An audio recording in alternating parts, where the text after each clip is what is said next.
So to get rolling here, my name's Dean Cullison. I'm the offensive line coach and recruiting coordinator at Baldwin Wallace University. And I do want to start off the things you guys are doing at Blockers. When I first found out about it and saw all the content and information you guys were putting on, was awesome, because as somebody who appreciates, solid offensive line play and information sharing, it was good to see, my good buddies, Coach Johns at Tiffin and Coach Keller at Millersville, when they were on, and, being asked to do it, some other good coaches that have done it, and Coach Allen from Findlay. So hopefully I can live up to the standard that they did in their presentations. But no, so I got my start actually back in 2013 when I tore my ACL for the second time my senior year of college. I got asked to be a student assistant at Ohio Dominican, and upon graduating, coached high school football in Columbus for 4 years. And after that evolved into a graduate assistant opportunity at Ohio Dominican, being able to go back. And that's where I got to work with a lot of just awesome coaches in general, from Kelly Cummings to Chris Reiser, who's now the, head coach at Tiffin, and then Ryan Manilak, who's linebacker coach at, Pittsburgh, and obviously Coach Johns, and the list goes on. But I do have a unique kind of start to all this. So when I finished my graduate assistantship back in early 2019, I actually got hired at Malone to be their offensive line coach, like the middle of February. So I was crashing on the defensive coordinator's couch at the time. We're trying to put together a recruiting class and wrap that up before spring ball.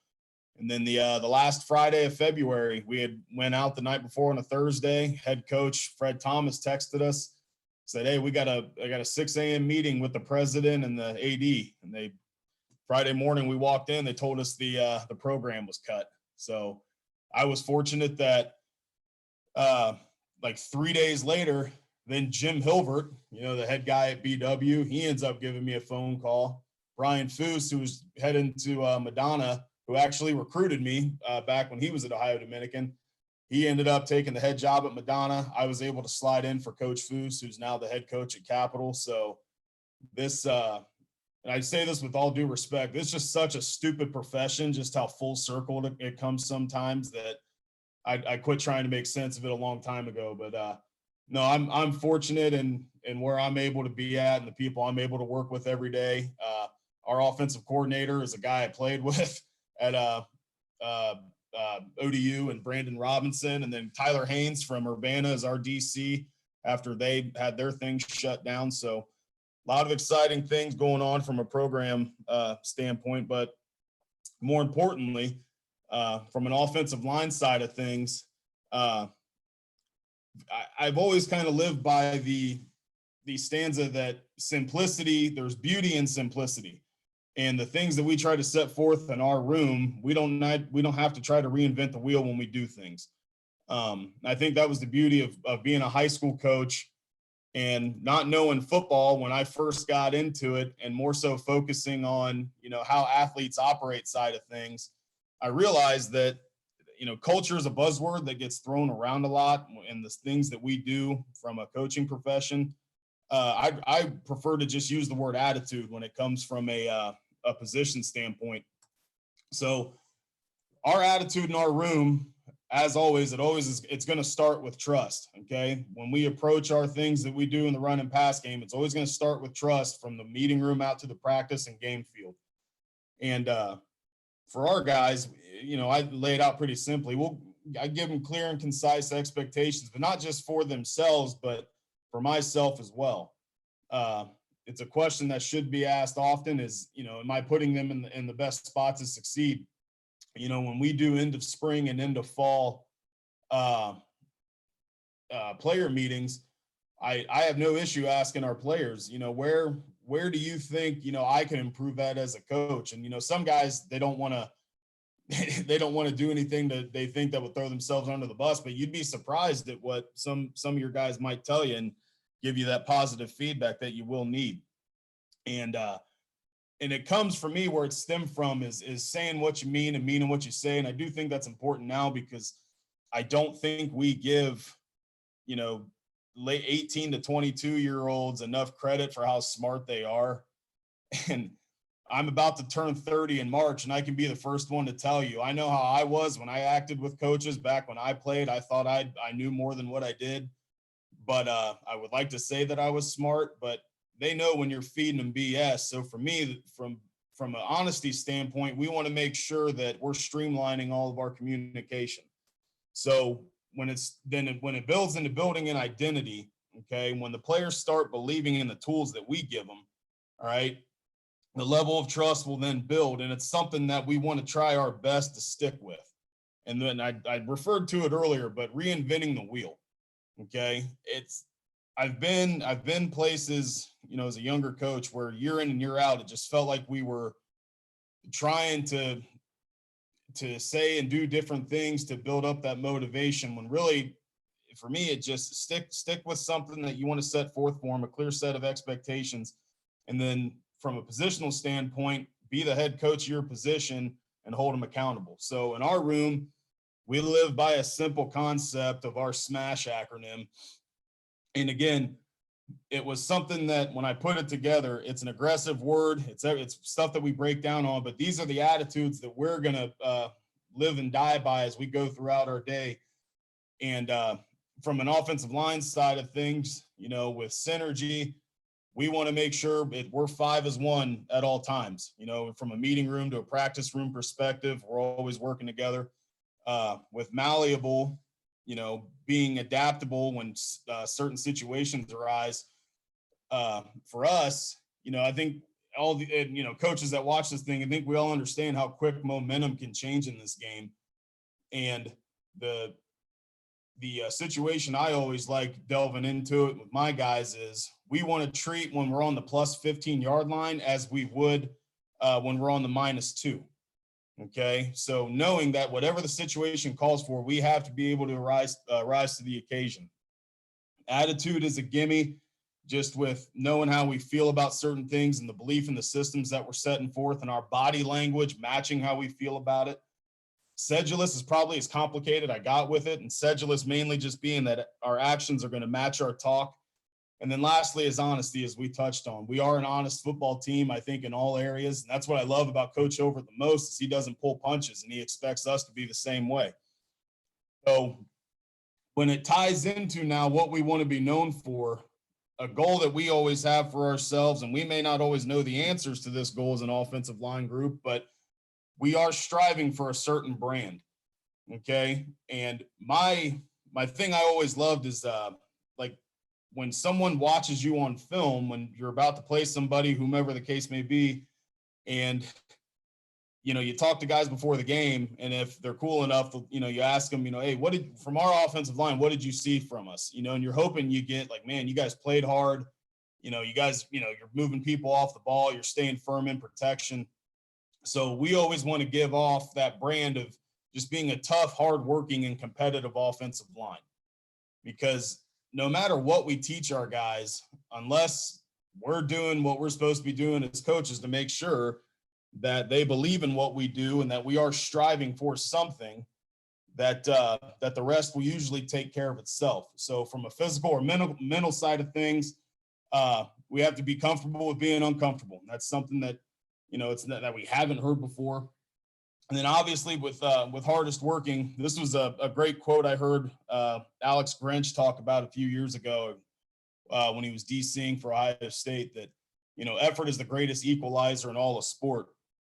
And I have no issue admitting, when people watch us play, especially up front, we're not the biggest team in the OAC up front. And I've made my peace with that for now. And you're hoping over time as a recruiter that you can change that. But, you got a team over in Tiffin, Ohio in our conference. They do a great job bringing in some big kids. You got a team in University Heights that does that as well. And you got a team down in Purple that they're pretty good at bringing in the big guys. But, we're always going to hang our hat on that good things do happen when you play hard, And obviously with a competitive side of things, it's a daily grind between yourself and your opponent, allowing yourself to compete. And that's a big talk we had with our team the other day, is we were asked to define what we thought toughness was.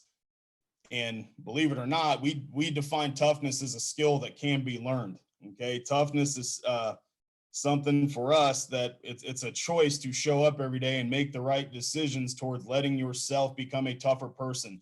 Like these workouts we're doing right now, we're pushing sleds and 2 feet of snow right now going across our field. Kids' limbs are falling off because they got frostbite and just working their butts off, but they're coming back and they're doing more. And that's the most that we can ask from right now. So in terms of obtaining that continuity, how we can continue to regurgitate that attitude as we go, just the traits that we look for. And I understand, having been at a Division II school and now being at a Division III school, there is some variance with this, with what goes on. I know, especially at the Division II level, you can be a little more selective with your criteria. And I know for us, sometimes it can be a numbers game, but you're always looking for the traits that will emulate your room. So as always, we're looking for the best competitors, okay? On field or in the classroom, high GFS factors, guys that show up and they give a damn, or fake it till you make it guys. And they're usually the easiest guys to pick out, and all it usually takes is just for them to talk a lot. The responses to adversity, it's a fight or flight thing. Do they keep swinging? And an important one for me is how they approach the weight room, especially for offensive guys and especially guys up front. When we do get the opportunity to visit schools, the one thing I always try to do and take advantage of is going to watch guys work out, because you can find out what you need to know about somebody just from being 10 minutes in the weight room with them. It's like Walmart watching almost. You can go watch someone at Walmart and you can find something out about them in 10 minutes just by how they look and dress. It's the same thing as walking around with somebody in a weight room. It is funny, we talk about how smart kids are these days, but it's also funny how they think they can hide in plain sight a lot of the times too. High character is a big thing with our program, and that's not just in our room. And one thing we try to pinpoint is if their personality does fit ours. It's not always going to be the same thing with every kid, but the more you get to know them and you do build that relationship, is there going to be an awkward transitional phase for us when we bring them in? And from a social media side, I think, to just briefly touch on it, I think when you bring up social media from a recruiting thing, or from a recruiting standpoint, it could turn into a negative thing just from what they like or retweet, but using it as a tool as well as finding out their interest, the things that they're into. Do they have certain hobbies? What music do they like? It can give you great information as you go on and as you build, because a lot of times, you find out, you talk to a kid on the phone or you talk to them in person, they maybe say 1 or 2 words to you. The ability to work with others, how well can they communicate? Do they take pride in their position? A big one for me is backing up a teammate. It's something you look for when you watch a lineman in a game, or even in a practice. In a practice, if for any reason your quarterback takes an unsolicited hit, what's the response from the guys in your group? If your running back's constantly getting up off of the ground by himself, why is that? Okay. An intelligence side for us, how they approach the mental side of it. I like thinking that, it's the difference between, playing chess and checkers. Anybody, I think, can line up and tell you, I'm going to block that guy, but do they know the how and the why? Something I started doing when we've had our visits this year, fortunately being able to have our on-campus visits this year, I just started installing our inside zone, and it take 20, 25 minutes of being able to install zone with some high school kids who may have not had it installed before, and then talking about it to them later. And you'd be surprised when some kids be like, Coach, I was watching our film and thinking about some of the stuff you told us, just our base combos and, how it kind of fits into the things that we're doing. And, just kind of, it tells you what their approach is to the schematic and the mental side of it as well. So toughness, as we talked about, is a huge trait we do like to look for. That fight or flight response to that adversity, and the acceptance of hard coaching. be the first to admit that I'm nowhere near qualified to be a catalyst for talking about toughness, because I know how I was as a player. Fortunately, I've gone through the growing pains, and I've had people that have taken their time to make sure that I've gotten right, and I've grown in the areas that I needed to. But it's something we communicate to our guys as well, is, you know, are you hearing what we're saying? Or are you hearing how loud we're saying it? But from the mental side of it too, it's being able to understand that not every kid's the same when you coach them. And that applies to all levels. It's no secret that a lot of guys, when they talk about it, you're going to coach your best players the hardest. And I do believe in that. But what it ties into is understanding that, you know, if there's a million different ways to skin a cat, you know, there's going to be a million different ways to talk to different people when you're teaching them. And then lastly, it's committed, and it can be such a broad-based word that has a bunch of different meanings for people from the committed side. But as you get to know them through the recruiting process, you know, do they look for excuses to get better? Or do they just exist? You know, are they returning your phone calls, or are they just texting you back? Are they ghosting you? Or are they DMing, you know, are they not answering DM, whatever the case may be, you know, and it not just ties into recruiting, but what do their coaches have to say about them as well? You know, and being involved with their teammates on and off the field. It's, you know, just from my experience, it is interesting to hear about, you know, how certain guys fare when they don't hang out with their teammates off the field, and kind of how they're looked at upon from a team perspective. And, you know, it's a great question we ask in recruiting too, you know, not that we're, you know, extremely worried about who they hang out with off the field, but, you know, do you care enough about your team? Are you commit enough to your team to be around your guys?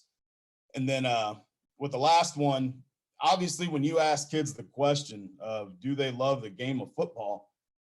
Every single one of them is going to tell you yes, but are there variables within that question from what other entities can tell you, from coaches to parents and teachers, that could possibly, you know, debunk that statement of them saying yes? You know, are they showing up to all the lifting sessions when they're in high school? Are they showing up on time to practice? Are they the first guy out to the field? Are they getting snaps in afterwards? Are they getting extra Indy time in after practice? From a game perspective, are they the one that's communicating the loudest? Are they the one that's, you know, leading the team out on the field? Whatever the case may be, saying it's one thing, but actually doing those things is completely different. So from solidifying the room, okay, with the attitude itself, knowing what we want just from being competitive, being tough, showing up every day with the goal in mind that we want to be 1% better than we were the day before.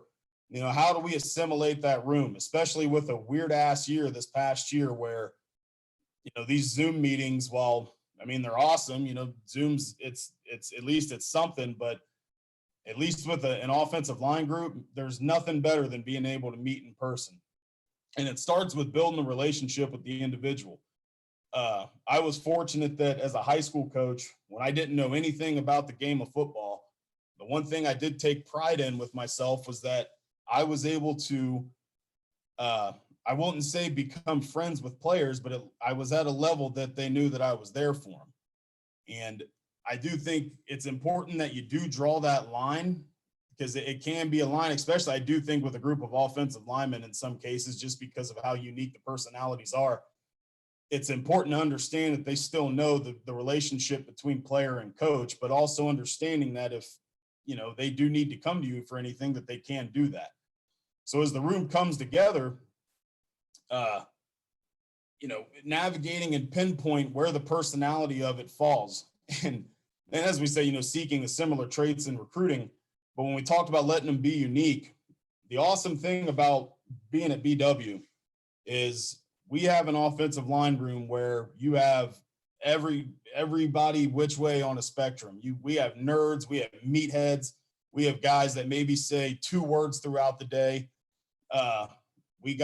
There's 2 kids that we have that half the time that they argue, it's about Marvel and DC. And it's the most annoying thing ever, but, you know, letting them be unique in that aspect, and that, it just translates to when you go out to the field, you're not asking them to be something that they're not. You're demanding their best, but asking a bunch of people that, hey, go out and be a hard ass, it's one thing, but at least demanding from them a standard is something else. So as we bring the room together, I do think it's an important distinction that when we talk about ownership, we're big in our program of using the word our. So from like an offensive perspective, we had a team meeting or an offensive meeting the other night, and we wanted to make sure that the kids understood that, it's not just the coach's offense. It's our offense. It's everyone's offense. And that's the way I've always felt with this position group, is that while it is my position group, as the coach of it, it's their unit. It's our unit. Okay. We're giving them the roadmaps and the tools. We're giving them the identity that we want to try to emulate. We're giving them the scheme and the teaching points and the techniques in that thing, but demanding the ownership of it too, especially from your best players, which is something I struggled with from the beginning, because, you try to treat every player the same because you're expecting the same players to be able to do the same things, but that's not always the case. And having your older kids, who should be your best kids, being your catalyst on and off the field is something that I have believed in for a long time, and it has served us well. And I think it goes unmatched too, just with finding excuses to spend time with them whenever you can. My employment at BW was up in the air my first 2 weeks into the job because the 2019 NFL draft, we're fortunate with some of the facility things that we have going on at BW, and we have 2 flat screen TVs in our locker room. So kind of unknowingly, being someone who's never had a school credit card before, I bought $450 in Raising Cane's Chicken and had a draft party for our O-line guys. And, nothing really came from it. I paid my pittance, but they had a great time. And they knew that, for us, while the football side is important, we can be human beings around each other too. We, our head coach last year during a random day during camp, we took our guys paintballing. And at first, me being a fat guy, that's the last thing I want to do is put on sweatpants and stuff and go play paintball in 95-degree heat. But when you hear 100, 18 to 20-year-olds screaming like little girls shooting each other with paintballs, it makes it all worth it. So being able to find those excuses, bringing your team together, and we encourage the inclusivity side of it as well. I would say with our group, let's call it what it is. The offensive line group on a football team, it's the best group to be a part of. It's the funniest, it's the smartest, it's the awesomest, in a sense that you got a lot of dudes that kind of have a F it attitude in some cases, and they also, just being who they are, but we're inclusive as well. We don't ever want to turn anyone away. We're in the business of wanting people to be a part of what we're doing.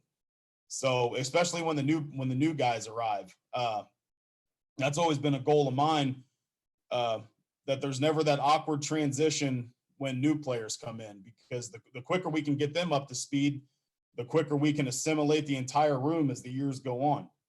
And then lastly, consistency equals trust. And in the clinics I've watched on here, every single coach has touched on this point because it rings true. The guys that we can rely on that do things right and that make us better, especially up front, is going to lead to trust on both sides. And it's from a coach's perspective too. If I can be consistent as a coach with how I deliver things to them and how I'm coaching them, the trust will work both ways. And then as a lasting point on it, and especially for coaches, it's important, as I said, with kids being able to read things the way that they do these days. Being yourself in the world of coaching is such an underrated thing in some aspects that, a lot of people talk about and they say it, but being something that you're not, or striving to emulate someone else wherever that they may be, is such a waste of energy. You could go on and on about it. For me, I like to take pride in what I excel at, and work on areas that can be improved. I wasn't always good at listening to my peers in the past. I think anybody who has been in this game long enough, a lot longer than I have, can tell you sometimes that, when other coaches have things that they come to you about and maybe some suggestions, especially for an offensive line guy, the first thing you're going to say in your head is like, what the hell, like, what are you talking to me for? but having that humility to be able to take constructive criticism, because if you're expecting your kids to do it, you have to be able to do it as well. And then lastly, especially, it's just an opinion thing, but bloom where you're planted. The most annoying people to me that I have seen through this crazy ass profession, as I said, is the guys that constantly, I call them the job hoppers. Every year you see them at a different school, and there was a difference between taking that leap, working up levels and whatnot, but constantly seeing guys bounce around to different schools, whatever the various reasons may be, but being lateral moves.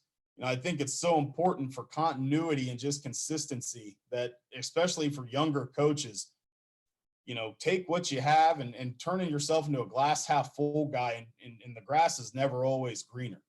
So keeping your head where your feet are, to me, is important, especially when you're trying to build a position room. Especially like as you build your repertoire as a coach, going through your years of doing things, if you're constantly always turning over and you're having to get used to new people, it's always going to be hard to try to fix those things as you go.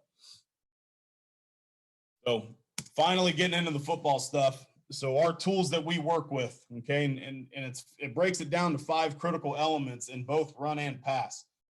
So obviously, from a stance perspective, consistency and balance is the things that we aim for. We want to start strong and we want to finish even stronger. From a footwork perspective, we're sound and we're violent. I'm not a coach that measures in inches. I never have been. I can't measure. The only time I can measure 3 feet is, a yard, and that's about it. But when it comes to stepping, we don't have yard lines where we do our indie. We work with aiming points and landmarks, whether it's near foot, far foot, near number, far number, chest, near shoulder, far shoulder, whatever the case may be. Because playing physical doesn't require, geometry, doesn't require algebra. Just go step and go play. Our hands and eyes, an underrated teaching aspect up front, at least in my experience, has been the eyes. Turning our players into spatial players and such. We're not always going to be the best athletes, but at least putting ourselves in a body position that we can cover guys up and work from there in both run and pass. And then our hands letting us control everything. We are a tight fit in the run game team, and we're an alternate hand team in the pass game. But with the ultimate idea, with the goal being the same with both, is just being in control. And then in our fit, okay, we're a thumbs up and tight elbow team in the run game. And then, as we said, alternate hand strikes and pro. But for us, we're always going to work through contact. Okay, and the key word being through, in that, like we've talked about, we're not going to be the biggest team each and every Friday or Saturday whenever we play in the spring. We're not always going to be the biggest guys, but we can still work to get movement. As such, when it's taught, I hate when fighting and boxing get compared a lot to what you're doing in football. And again, analogies are what they are, but I do know, I heard, I'm a Conor McGregor guy, and I heard him breaking down a punch one time. And he said, when you're going to punch somebody in the jaw, you're not aiming for the jaw, you're aiming for the spot behind their head. So you're trying to punch through their head. That's what we're thinking when we want to work through contact in both the run and when we punch in the pass game. And then lastly, the finish and the attitude side of things, all the instances we just talked about, and developing our attitude starting in the meeting room and then bringing it out to the field, regurgitating that through so that they get in their head that we want to be finishers. So for our stance, okay, it's not crawl before you walk. We want to be balanced. All right. For our centers, our feet are going to be just outside shoulder width. We will rotate our toes so our knees are inside our feet and our offhand on our thigh is ready to strike. From a snapping perspective, I've never been a huge stickler on how guys snap. I know my center now, he's a dead ball snap guy. And I got a young kid from Columbus. He's a laces guy, and he's been flirting with doing dead ball and laces. Whatever they're comfortable doing, that's what we let them do. For our guards, we're going to be in 3-point stances. Our feet just outside the shoulder width, outside foot, toes. The outside foot, toes align on ball of the feet on the inside foot, and the stagger can vary. So when that outside foot is staggering back, I'm with that outside toe, I'm trying to cut the toes off of my inside foot. And then I'm going to rotate my outside foot at 45 with squaring my hips up. I always tell them, as that foot naturally rotates, your hips are going to go with you. So imagine you got a camera on your crotch and you're working to take a picture of the opposite goal line on the opposite end of the field. That's going to allow us to square our hips up, with the ultimate goal of it being of having that outside knee turned in on the outside foot. Our inside foot is going to be planted, pointed upfield, with the weight on the instep of the inside foot. We are a huge cleats in the ground team when it comes to our stance. We want to be able to drive off of both feet for whatever the situation or whatever the scheme calls for. We want to be able to work and drive off of both, off the opposite foot. Flat back with our eyes up, and then hand in front of the eyes with the offhand on the thigh ready to strike. I know when I played high school ball, our line coach was big on, having the offhand ready. With an offhand perspective, whatever they're comfortable with, I let them do. If they want the hand at the ready, if it's resting on their thigh, as long as it doesn't impede the goal of striking, then that's what I let them. I mean, hell, they're the one playing it. That's what I'll let them go with.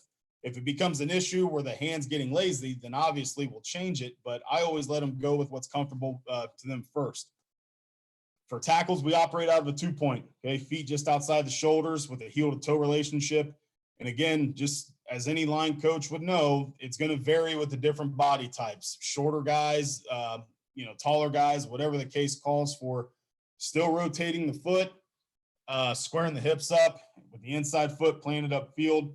Now, when we sink, we want to work to get our hips to parallel. We want to have our eyes up, scanning the defense. And the eyes part is probably the most important for us.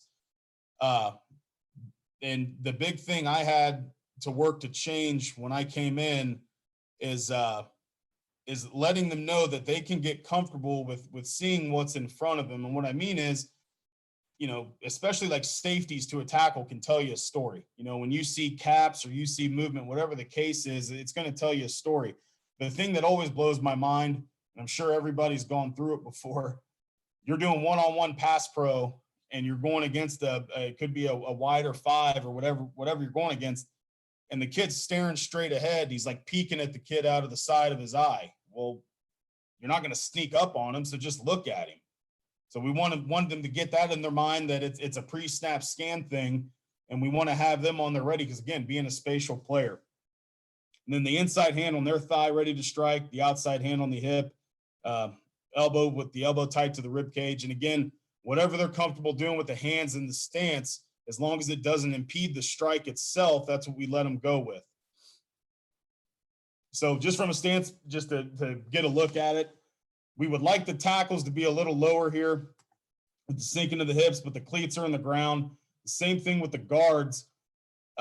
Cleats are in the ground. We're balanced. We can work off of either foot. And then our center, like we said, he's got the dead ball snap going on, but the toes are slightly turned, knees inside of his base. Now we know whichever side it calls for us within the play that's being called, we can be explosive. Just another quick look at it here. Base gets, when the base gets a little wide, it's a good picture to show them. But the idea being, as long as you're telling yourself the knees are inside the base on the stance, then I can work off of both feet. So our footwork, when it ties into our drive progression, okay? So from a drill side of things, I don't have the biggest drill menu in the world, and reason being is we want to work on the things that we know that will allow us to continually take from indie to the practice field and into a game. We want to be able to transition that over. So with the emphasis, with the eyes on a target, getting our cleats in the ground, and as we said, with driving through contact. So the first step that we refer to, whether it's in our zone game or whether it's in our gap stuff, our first step is our drive step. Okay, it sets our angle and it initiates our contact. I love him to death. Joel Cutler, who I was worked for at the high school level, he's a big second step guy. And as the more you go through this game and you develop your own beliefs and philosophies, I've always said the first step has got to be the step that sets you up. You know, and again, going back to the lazy analogy of comparing things to being with fighting, if somebody walked up to me and said, I'm going to fight you, but I'm going to knock you out on my second punch. Well, okay, I'm going to knock you out on my first punch then. It doesn't take a rocket scientist to put that together. And then the size of the step dictated obviously by alignment. And the step can vary too. We'll talk about it in a second with the brace step. But the second step we refer to as a drive finish. Okay, drives through the aiming point on contact, and it's a violent force-producing step. The buzz phrase I give the guys when we work through it is trying to move the earth away from you when you step. Okay, gaining ground with that step, driving off that inside arch, being strong with that knee being inside, connecting the abs down all the way to the hip to the knee, driving off that thing so you can get movement. Then our brace step is a pickup, put down step. Some people refer to it as a jab. Versus a tight alignment or potential stunt looks, but it's a short, quick step that helps with anything that threatens us inside, especially in our zone game. We want to make sure that we protect inside first. As we talked about earlier, okay, we teach in landmarks: near foot, near number; far foot, far number; crotch. We'll use shoulders as well. So the very first thing we step out on the field that we do, okay, I have them get down on a knee. Before we even do stance, we'll get down on a knee. We have a blue line that we work with. We'll get down on our right knee, and on a cadence, we will drive off of the foot that is up. So if I'm down on my right knee, I'm driving off of my left foot, and I'm working to get into a full sprint for 5 yards. We will then do it where we face east and west with the knee that's to the line that's down, driving off that opposite foot. But the key teaching point being, we want our eyes on our target. So while I may be facing one way, I want the eyes looking to where we're going. And then the next phase that we get into it as well is when we work our mid zone stuff. We'll start with facing vertical. We'll have the right knee down, driving off that opposite foot, working for width for 3 steps, and then we climb. But the same thing remains. Even if I'm facing vertical, I want my eyes on my target with where I'm going. So a couple looks at it, just with the right knee down. And we give them the landmark with the line just because we want them to gain ground. And the thing that's always important to teach first, and you always get at least one young guy that does it, is standing up as opposed to driving off and working to fire out. And again, it doesn't initially look pretty, especially when we got into it. But the idea behind it with the mindset is being aggressive in your footwork. We want the aggressive mentality. The more drive I can get off of the up foot, it'll carry over to when we work to get in a stance. We work the same thing as we work on the way back. Now we got the left knee down, driving off of the right foot. The key teaching point as well when we work through it is staying within your base. If I'm stepping wide, okay, I'm not working on the angle that I want to work to. In this instance, we're going to be thinking more driving off of the ball of that foot and working to get vertical. So now we have it. We're facing to our east. We got our right knee down. And then again, giving that landmark, driving off the inside arch of that left foot and working to gain ground and working into a full sprint. So then as we get into this, if we're running zone, okay, this is Nathan Parker from Olentangy, when he's in his stance on the right side, okay, he can emulate and carry over. This is what it feels like driving off of my left foot. Coming back, doing the same thing. And as you can see with the foot just getting a little wide, we'd like to try to drive and pick the knee up if we can, just to stay within our base. But it can't go understated that from a mindset of at least they're thinking it and working to apply it, we'll take that as well. Now working to push for width. We'll get 3 steps on the ground, and then we work to climb. The eye progression as well as a good teaching point as we carried over as we would in mid zone. Eyes working from outside in just to see anything that may flow.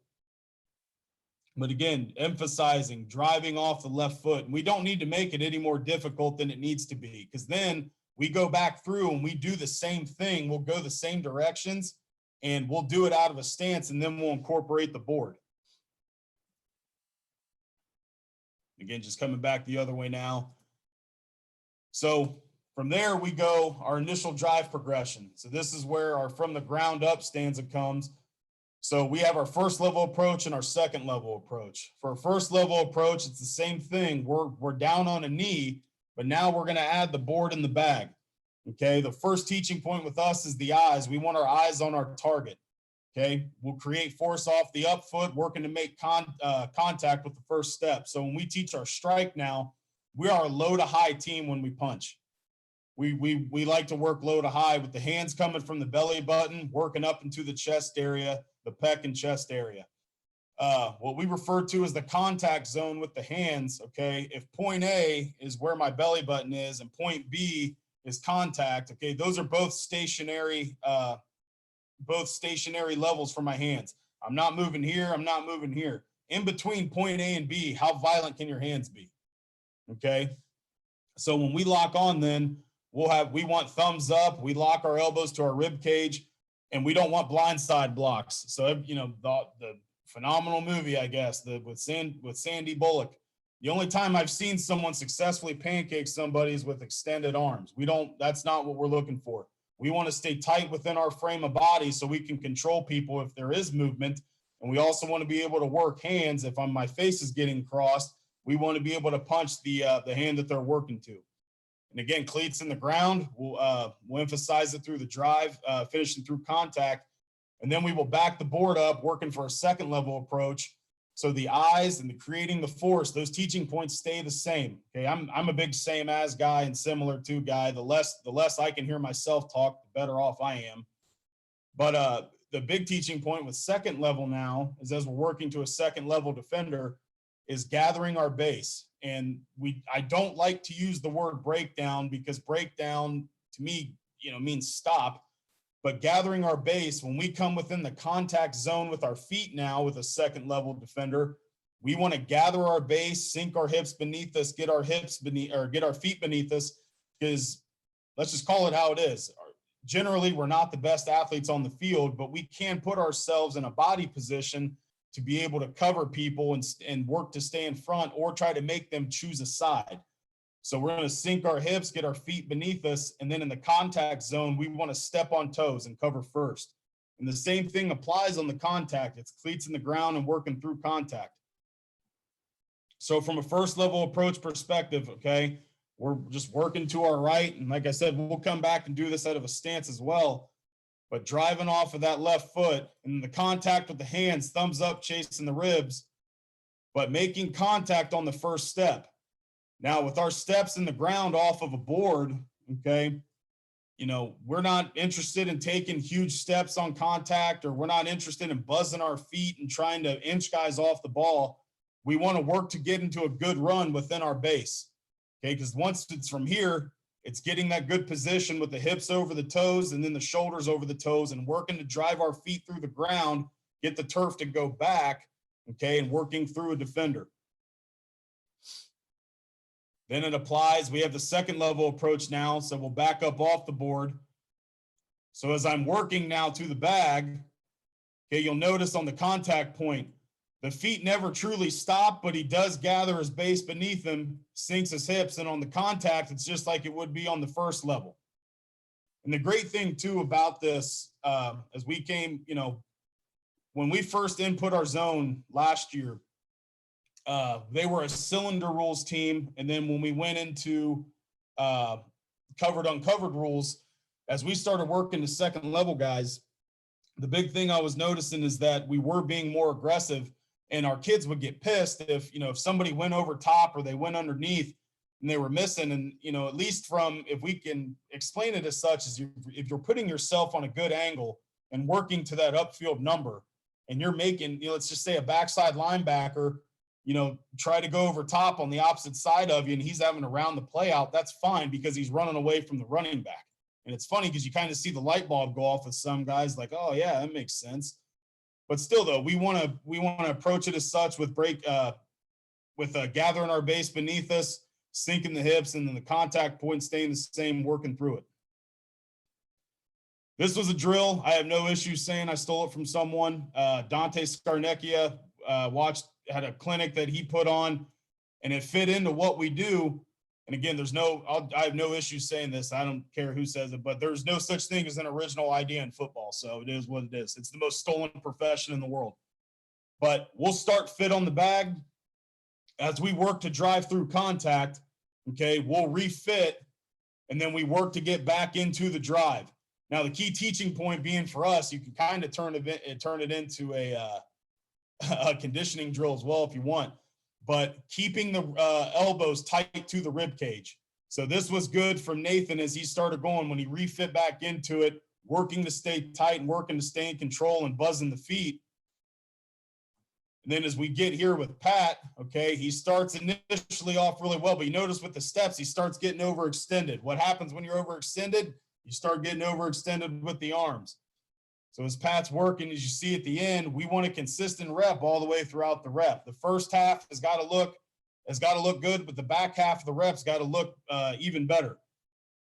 So from a consistency side of things, we would like to see Pat stay tighter on the finish of this drill. But again, the aggressive mindset, getting the feet going, encouraging the aggressive side of it. You can fix the technical stuff, but as long as if you have a kid that's not willing to be aggressive through it, it can be all for naught as well. So getting into our run game. Okay, inside zone, we are a covered, uncovered team. Okay, in terms of our rules, we preach gap integrity to our guys. As we ID fronts, okay, we'll ID it as such as a 4 or 3 down, or if it's something really cool we've never seen before, we'll game plan it. More oftentimes than not, it'll be a 4 or 3 down front, and then we will always ID the first, second level player past the center.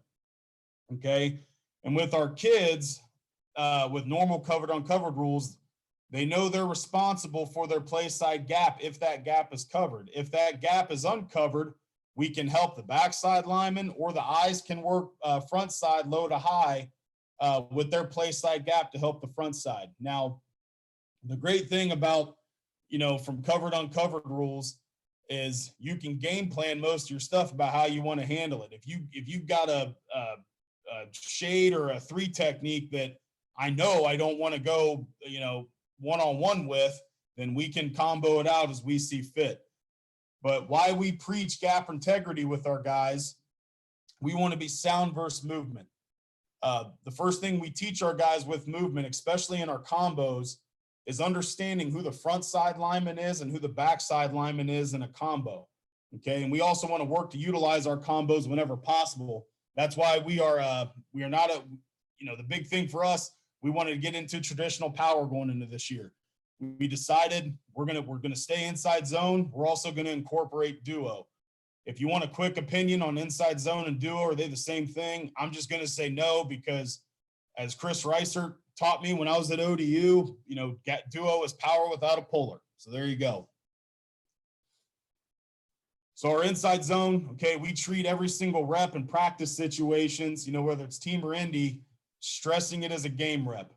Okay, and with the running backs, we give them a concrete read. We're going to read the first play side inside linebacker, and we preach the patience of it too.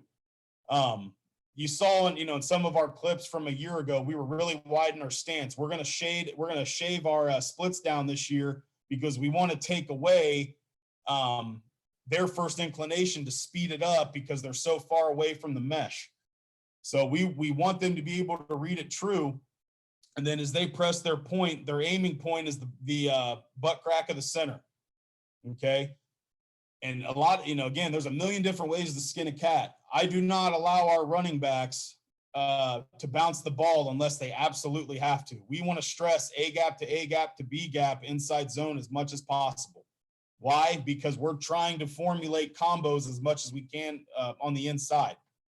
So we're going to stress the alignment with the running backs. We can stress the mechanics. We'll stress the scheme. The one thing that we won't do when they break the first level, we want our running backs to go do what they do. In terms of that position group, sometimes it can be an overcoached position, and that's just an opinion. My favorite drill I watch running backs do is the one where the ball is in their arm and they got the hand on the ground. They're going in a circle, okay? And that's all well and good. But when they break the first level, go get vertical and go do what you do. If you're a guy that wants to run over people, go do it. If you're a guy that wants to make people miss, go do it. And then we're a big stress vertical double team offensive line as well. And especially it's for our sake up front, and it's for the back's sake on his cut. The more numbers advantage we can gain in the run game from getting 2-on-2 situations, or even 3-on-3 if it calls for it, in terms of our, just based on movement. If we have to go into a 3-man zone scheme, we can do that as well. So for us, okay, inside zone, treating it's a downhill running play. It's a physical attitude-based play. And I use more colorful language when I do it with our guys, but it is a screw you play. Again, the aggressiveness and the attitude behind it. And then based off rules, what's nice is we have the ability to run normal, split, or read with very minimal vocabulary. We want to play as fast as we possibly can. If we can cut down on the verbiage, it's an advantage for us. We run different variances off our zone as well. We run insert zone. We'll run zone out of deuce. We'll run it out of 13 if we can, but more oftentimes than not, we'd want to stay in 11 personnel inside zone. We can lock our receivers and use and/or tag perimeter rules to help versus numbers. Our tight ends rules are simple. Okay, if we're play side on the ball, we're front side D gap. If we are play side or backside off the ball or backside on the ball, we're going to work backside C gap. So we don't need to call split zone anything different. Okay, again, cutting down on the verbiage, we're going to make their rules simple, which I tell you I coached tight ends for 2 years at Ohio Dominican, and the best advice I ever got for tight ends, just with how much they need to know in both phases of the game, take as much verbiage out of the equation as you can. Take as much teaching. I shouldn't say teaching, but take as much thought process out of it for them as you can so they can line up and play. And again, running backs, we said, treat it as a downhill run. We want to be patient to and urgent through in our mesh. And then pressing the point is the main thing, with the read key being the front side linebacker. The reason we make that our read key, for us, it helps slow our running backs down, and it helped make them more definitive in their decisions to cut or not. And as we said, their aiming point being on the ass of the center, pressing that point as long as possible before he makes his cut. So this is unique film. This is from the fall of 2020. We got shut down after 6 practices. We got as far as helmets, but it's what we got. So we're going zone left. We have our ID here.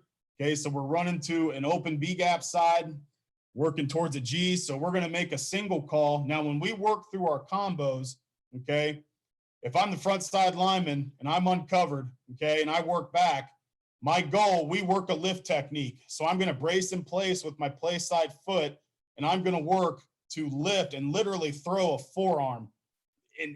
And we don't have a Crowther sled. We do work it with pads. Our kids hate the drill, but it kind of is what it is because they beat the crap out of each other. But we're going to throw a forearm shimmy, and we're going to work to get shoulders turned. We say cut the man in half and work through that near number. The backside lineman is going to work lateral and then vertical. As we said, we want to emulate as much vertical movement as we possibly can.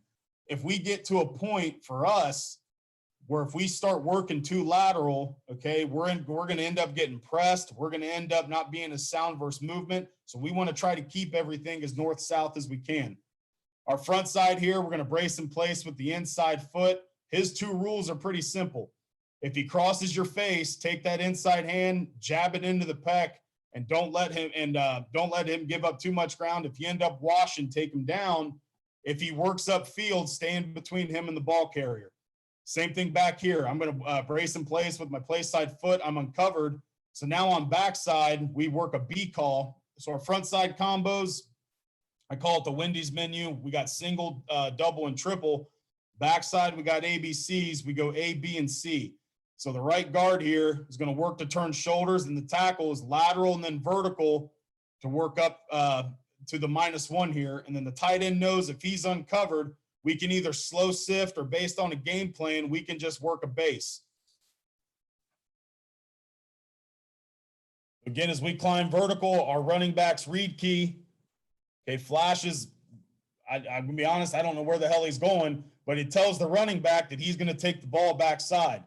And the great thing about, okay, safety, you got the free safety rolling down. Well, that's the running backs guy. And that's the thing we tell our backs and why we're heavy on inside zone and duo with being a matching numbers team, especially for a box. We filter you to third level players. You got to make us look good.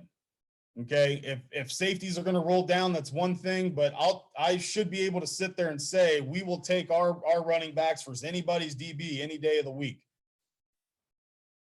Now on the backside, we get what we want out of the combo. We get shoulders turned. We're able to climb, back rides the natural wave, does a good job of staying patient initially, and then exploding vertical. We had to baptize some young guys by fire this year, this fall. Our left guard, we'd like, especially if he vacates, hang longer on the combo. That's the running back's read. He knows he's going to work the opposite way. So go ahead and stay on this as long as possible. If he works downhill, that's one thing, but if he's flashing laterally, there's no reason to come off.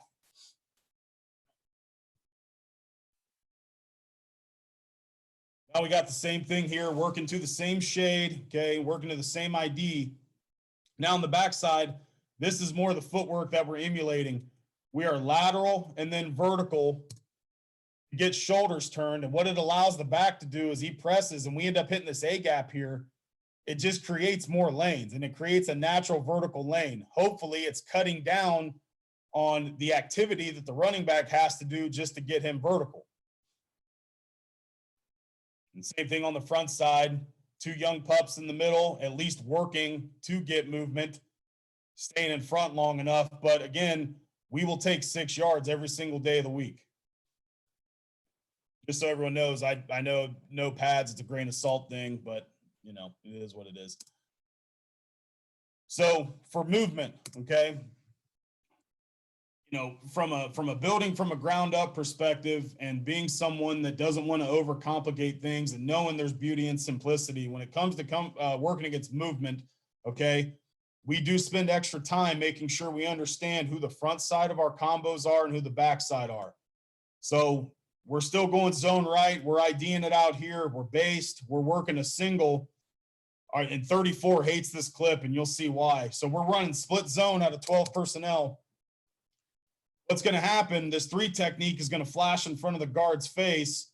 This tackle is going to do a great job of not chasing, and instead, if the hip disappears climbing, we're going to do a great job of trying to cross face here. We end up boxing this thing out.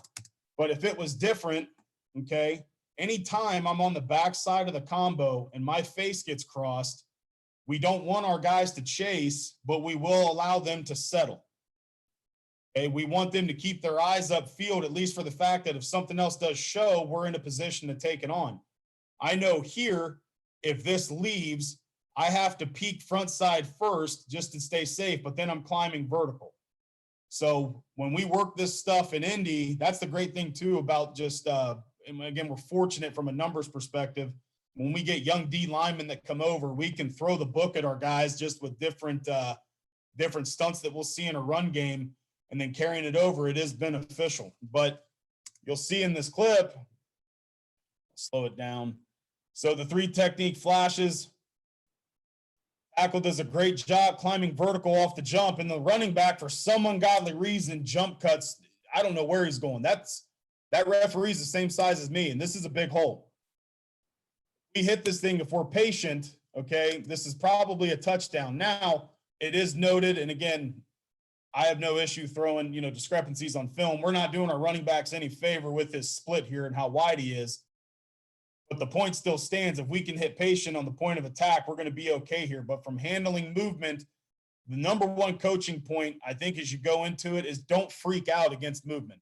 It can be handled, especially if you're a backside lineman. If that dude crosses your face, settle and get your eyes to where they need to be.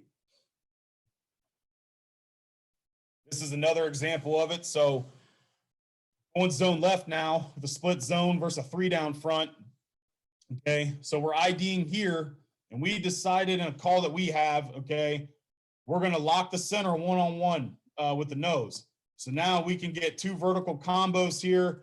We'll get 2 more here. So now we're matched out through the box, which is what we want from a numbers perspective. So on the front side, understanding versus movement, it's kind of funny just to see that mid-play, we kind of understand we're making a mistake. So that 4 technique ends up working inside, and the tackle's working to get a piece, almost chases, then realizes, okay, if he leaves, I'm vertical. Now the guard understands in the call that we have on here, I don't have help on my backside, so I can't initially settle, so I do have to chase. Jake does a great job here when that end crosses his face of understanding his reality of no help, just wash the thing down.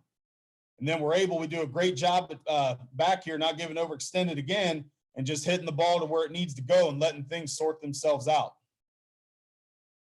Again, anytime you can stress filtering the football to third level players, especially with your backfield, it has to get you excited.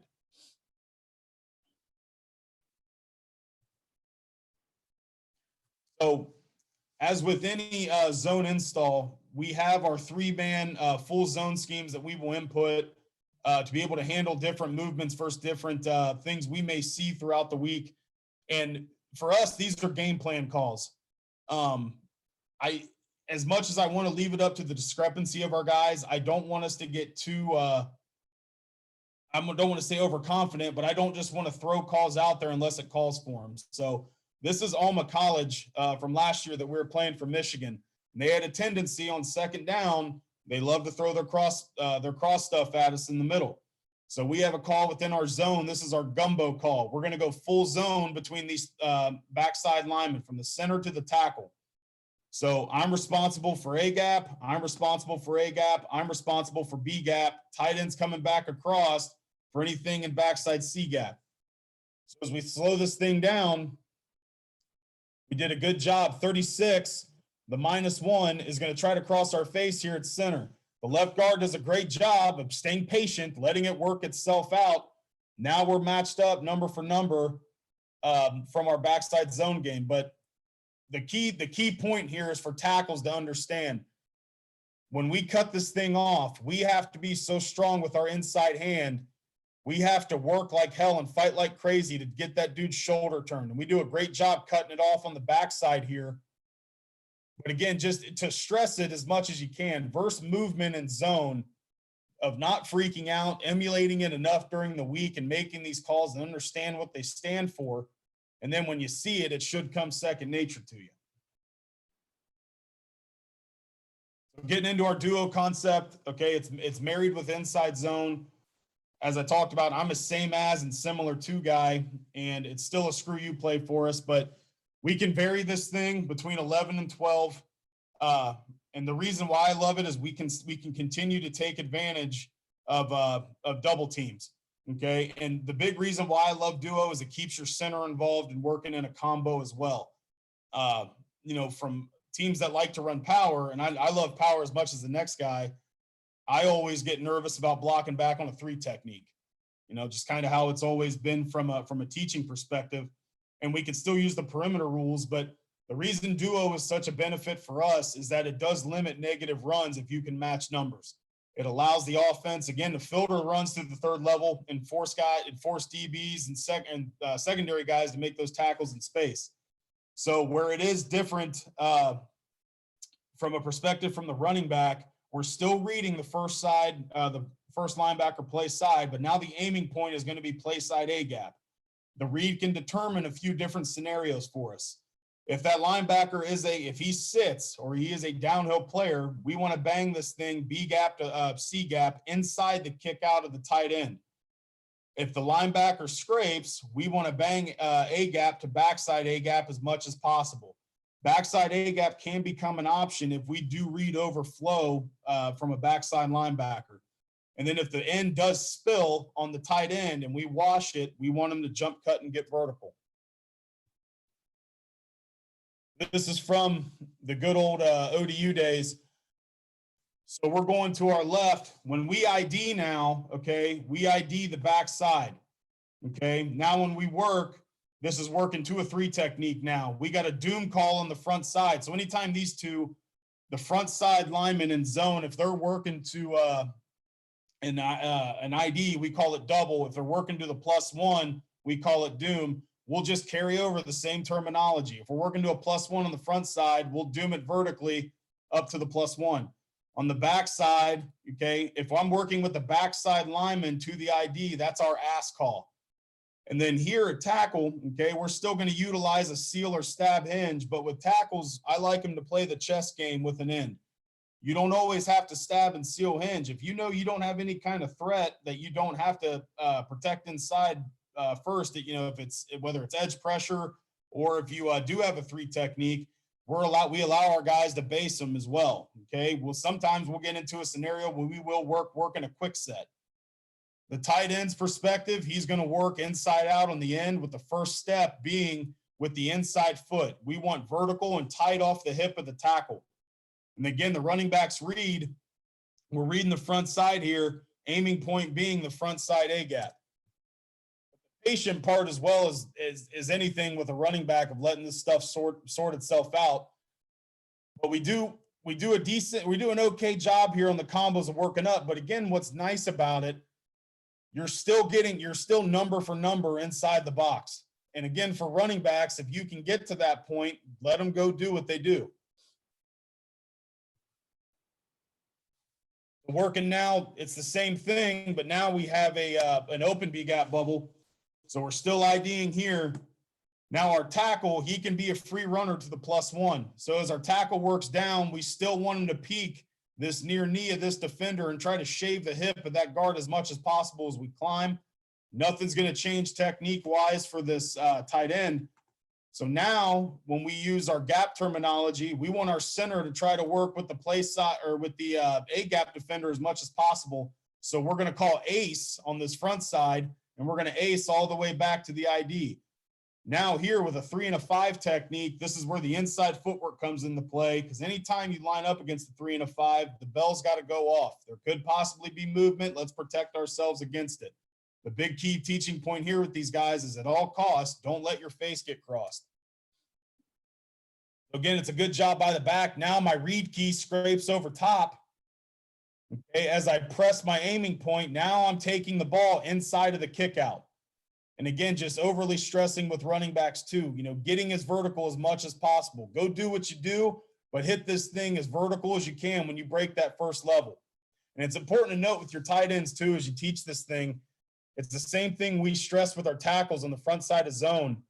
I don't need a kill shot. I don't need you to pancake the guy, but what I do need from you is 2 things. You can't get pressed back into the backfield, and if your face does get crossed, we expect you to stay firm and wash it down the line of scrimmage. We prefer you don't get your face get crossed at all, but, you know, contingencies happen. We need to be ready for them. So this is some 12 personnel, okay, and tie it back into attitude as we talked about. Whether the ball is on the +15 or the -1, it doesn't matter where it is. We should be able to run it. So now with incorporating the 12 personnel and even out a squeeze to help equate numbers, we'll leave the corner free. So the way we teach the tight ends now, okay, if this 7 technique, if he's head up to outside, we want the Y working to arc for the +1 or for the +2, excuse me. This tells the U, we'll make a U-me call. If we make a U-U-U call, the U knows he's working for the end man on the line of scrimmage as we arc and work up. If it happens, it shakes out this way. If this edge defender goes with the Y, we know we can exchange. If this guy is lined up on the inside of the Y, okay, we'll make a me call. We'll track this thing down. I'm still working off the outside hip of the Y, and I'm working to the +2. So as we get roll down now, here's our ID. We got an ass call on the backside working up. We got our doom call to +1. We're arcing for +2. We're inside footwork kicking out here on the end. And all the back's doing is reading the front side. So as he works downhill, we do a good job on the combo here of covering the thing up. And that's the other thing. We don't want to overcoach it with the backs. If you see A gaps open and that read key disappears, take A gap anyway. Just take A gap anyway. And again, winning the field position battle, it's all well and good, but all we're doing here is we're just matching numbers. Putting our guys in matchup situations by filtering the ball to 3rd level players, you know, not making it overly complicated. This was just another look at the 12 personnel and now why we do it the way we do with our tight ends. On this arc, it's allowing us to create a running lane on the front side, and how wide this can be, because here we're telling ourselves with a 2-eye front side, okay, we should be able to hit the ball front side if we get this much leverage in terms of space. And again, we do a good job. We got our doom call on to the +1, and our back takes the ball filtered out to where it needs to go. And then, house call is a great thing, but again, just by equating numbers, it's a good thing for the offense.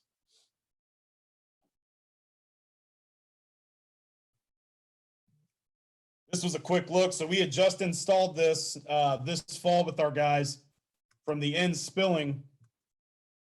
We will run them. And what's great about duo as well, and also with zone, you can run it out of both sides and gun. You can run it out of pistol. But the back doing a great job here of getting spill from the end and just jump cutting and getting vertical. Working our doom to the +1. We got an ass call backside to the ID. We do a great job jump cutting, getting vertical. Go do what you do.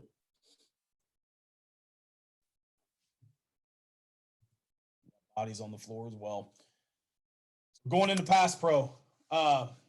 So with our fundamentals, we're big on expansion wins, and I'm going to be perfectly upfront with the fundamentals.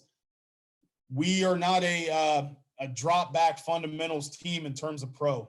I'm probably not very good at coaching it. It's not conducive to what we do from a skill set up front. We are a jump set team. We are a post switch team in terms of our footwork. We want to get on guys as quick as possible when we're in our pass protection.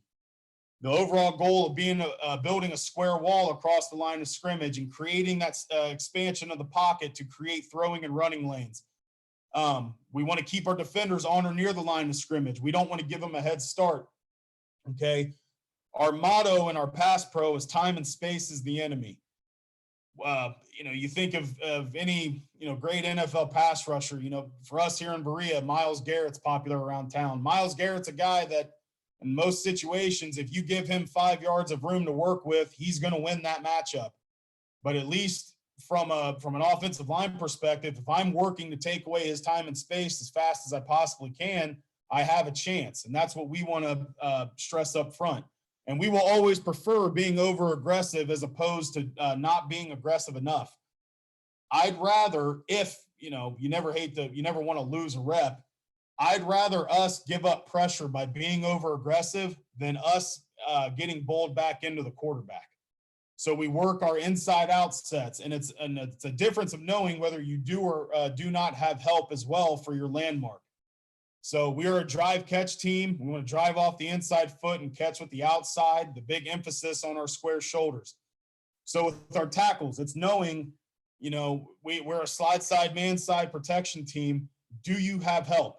And it's as simple as knowing, is the B gap open, or is the B gap, does B gap have somebody in it? If that B gap's open, I know I'll have help from the guard. I can set heavier down the middle. If that B gap is closed, I know I'm going to work more inside out, and I got to think in my mind, I'm possibly going to get some kind of stunt, or I'm just going to get a straight up field rush. But it's knowing I want to stay heavier on the inside number as I set. And then obviously the eye discipline we stress with our tackles is you get a line, see your safeties and see your caps, what's going on with movement. And then guards, we work our post switch and a jump set. A post switch, if I'm on the man side at guard and I'm a right guard and I'm setting to a 3 technique, my foot that is back in my stance is going to end up becoming my new post foot. So anytime I set on somebody that could work one way and try to cross my face, my body is in a position to be able to cut them off.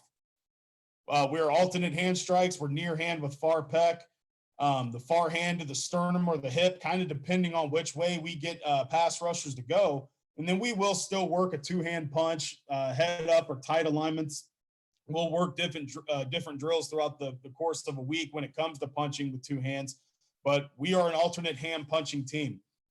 And then a big value with us with our running backs, we work to keep them involved as much as humanly possible, whether it's blitz pickup or it's just keeping them involved from terms of with meetings as well. A non-negotiable for us with our running backs if you can't help us in pass protection, you're more than likely you're not going to get carries. They have to view themselves as 6 offensive linemen in that case, and they embrace it as well, which is what's been awesome about it. So this is just our quick drill menu with our pass pro. So we have our everyday drills. We do our sets on air. We work a baseball progression with working on our alt hand punch. And then obviously we do our blitz pickup, and it varies with preseason. Preseason, we throw the kitchen sink at them. Then, in season, we go with our cards. And then as far as these other 4 drills, a Monday through Wednesday, I want to try to get all this stuff in at some point during the week. And that's why the drill menu itself doesn't need to be overly big. If we know what we want to accomplish in our protection game, these are the things that we will focus on. So from a drill perspective, these are just sets on air, and we use a cone for a landmark, okay? And initially this cone of being, this is the inside number of a defender. So emphasizing driving off the inside arch of the foot, catching with the inside arch of the outside foot, and keeping our shoulders square as long as possible.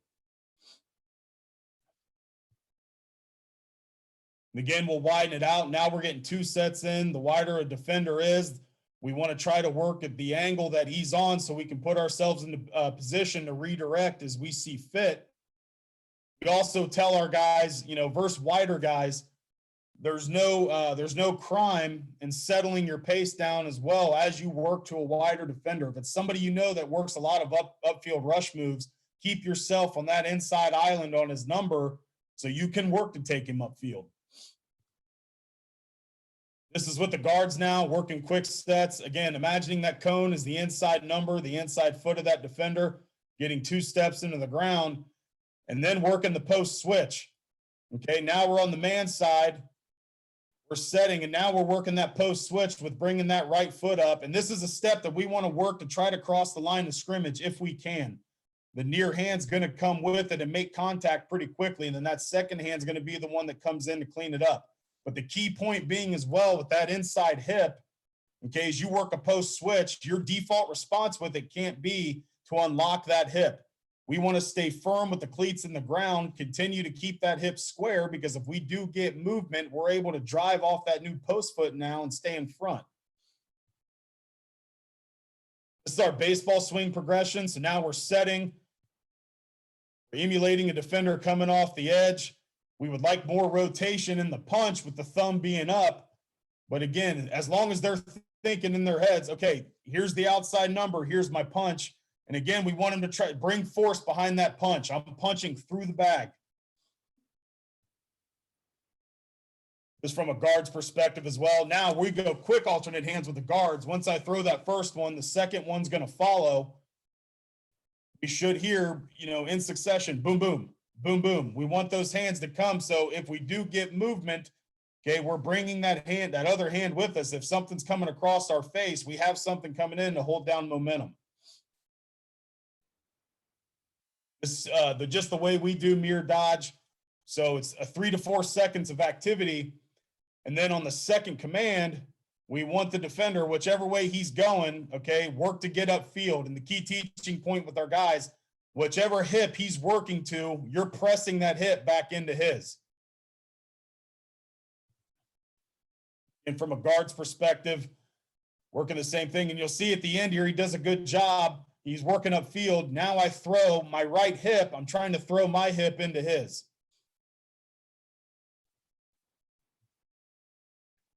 This is our feel and react drill. We'll start with the hand on the pec or the sternum, and I'll give a direction to the guy that's on defense. So we'll buzz our feet, with the reaction being we want to bring the opposite hand in now at tackle. Okay, so if he's an upfield rusher, our aiming point is now the hip. Got it again. He works upfield. Now we're going to bring the second hand with us.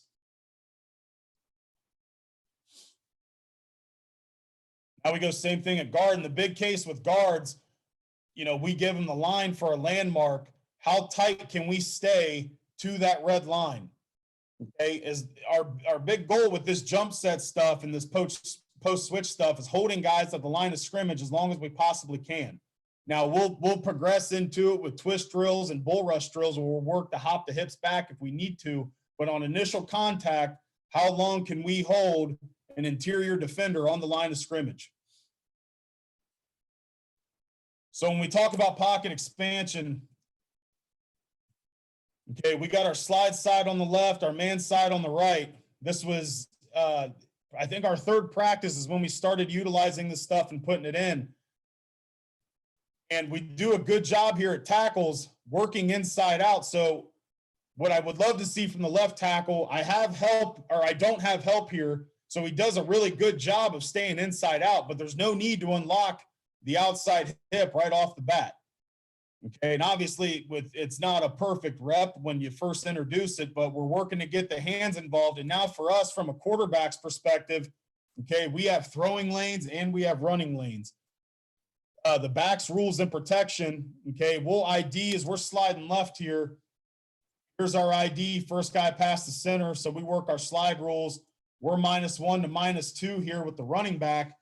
If nothing shows for the back, his default is to then go help the tackle. But, and again, million different ways to skin a cat, just the things we believe in. We tell our backs too, in the midst of a game, as you're seeing things play out up front, if you see that the guard might need help as you're working up, go be a football player. Don't overanalyze the thing.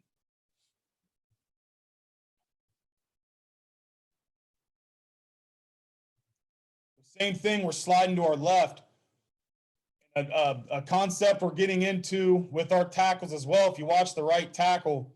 So we're on the man side, okay, we settle set, we know he's outside. We have to make sure, and it's a high risk, high reward technique. As a defender declares himself as an upfield rusher, if we feel that as tackles, we can turn this into an aggressive drive block if we feel that we need to. Now we can work for even more expansion. And again, not being a perfect rep, you know, this is a young pup here at left guard. It's not a great set. The hands aren't great. Our chest is exposed. We're not aggressive enough with our hands. But as long as we're thinking aggressive, okay, we're thinking jumping on them as soon as we can. The technique's not perfect. We know we'll get there, but as long as we're thinking the aggressive side, we can get this ball off. Because as I've said, I'd rather we give up pressure being over aggressive as opposed to getting driven back into the quarterback.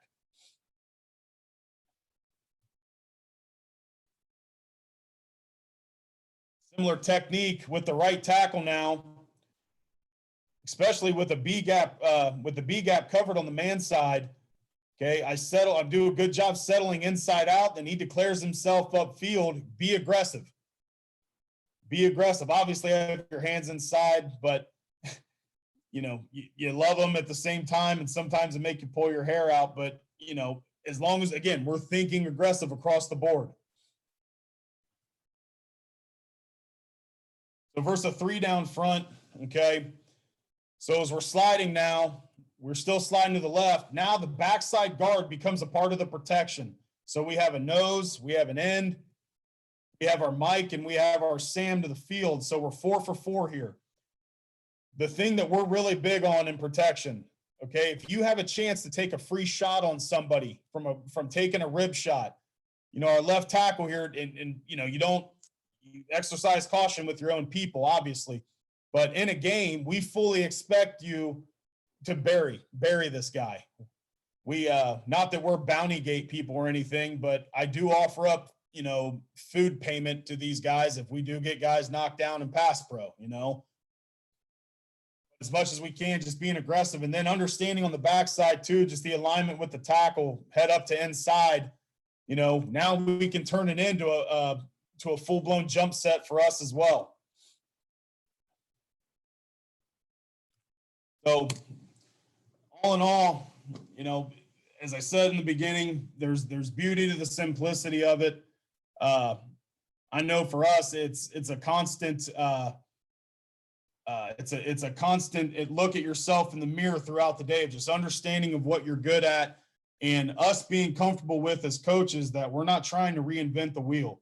Ultimately, for us, from an attitude perspective with our guys, if we can get them to be aggressive in both phases of the game, the technique part will come. You know, we're confident in our ability to coach it. That part will come, but from building up from the ground up with us, for us up front, it all starts upstairs. So This is my contact information. I'll be the first person to say at any point, if anyone saw anything in this presentation, if you want film, if you want this presentation itself, just email me, call me, whatever you want to do. Because fellas, I was doing this same thing when I was a high school coach back in the day. I was hitting people up constantly, and they were cool enough to send stuff, and anything I can do to help, spread the knowledge and the wealth of this awesome position, I'll always be down to do it. So, but appreciate everyone's time, and stay safe, stay healthy, and good luck in the spring if you're playing.